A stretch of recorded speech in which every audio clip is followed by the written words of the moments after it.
mentioned that Devin Haney Ryan Garcia fight. Now I saw one of the interviews that you gave leading up to that fight, and just I was in the same boat as you. I thought Devin Haney was gonna come out with the win on that one. Yeah. But there was a few. I mean, not only did Ryan Garcia come out with the win on that, but there was a few other things that kind of developed with the positive drug test for Ryan Garcia afterwards, and all the back and forth and everything that happened. What were kind of your thoughts on how all that developed just as a fighter? Like, do you think that was a situation where we were overestimating Devin Haney coming in, or do you think Ryan Garcia just showed up that night and it was his time?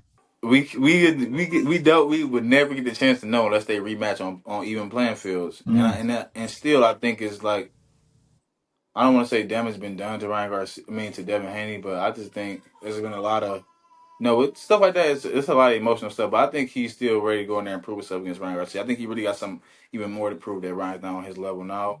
So I think the only way to really tell is to rematch it and do it again on an even playing field. Everybody fair on a weight, on a drug test, and everything's fair. So even playing field for both fighters. Right.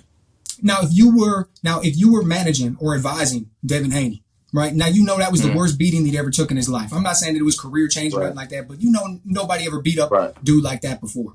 So after a fight like that, would you advise him, hey, take a tune-up fight, kind of get your confidence back a little bit, or are you putting him right back in there against that same guy because you think he's just got it in him? To be honest, I would fight because Ryan Garcia is suspended right now, so I would fight. It's gonna be a long wait before the next fight. So me personally, I would get back active.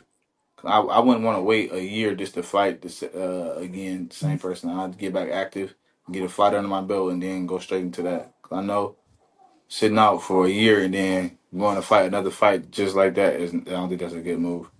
Very true. Me personally. And what's your thoughts on I'll just say PEDs in the sport, man? Like Ryan Garcia ends up testing positive for this, and it's never a good thing. But is this a type of thing you look at and you're like, hey, it was the first time it ever came up, give him 6 months, give him a year? Or is it like, man, this is egregious, ban this dude for life because we need to set an example. We can't have people in this sport using performance-enhancing drugs? Man, I don't really know.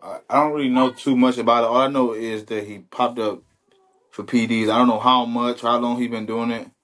So I don't want to just say suspend somebody for life. I don't know if he did it on purpose. You don't know because you said it wasn't on purpose. So it's a lot of different factors to consider. But I know one thing that there's no room for in the sport for nobody to be taking performance enhancement drugs, especially because people's lives are on the line naturally with the sport of boxing anyway. So with performance enhancement drugs, it only makes it that much worse. 100%. I always use the analogy of baseball, right? Like Barry Bonds and Mark McGwire and all those guys back in the day. And it's like, it's one thing to hit that baseball a little bit further, and it goes a little bit further over the wall. But it's another thing when you got guys on there beating on each other. That's a way different story. Yes, that's for sure. So there's no room for that in the sport of boxing. It's already a dangerous sport. But then again, I don't want to just say Ryan Garcia was doing it on purpose, but because I don't know. I don't really know much about the background about everything, but I just know what I read and what I've seen. No, I understand. It's one thing to comment on it as a general thing and saying there's no room for it in the sport, and it's another thing to comment on a very specific case and talk about that guy. So I totally get what you're saying.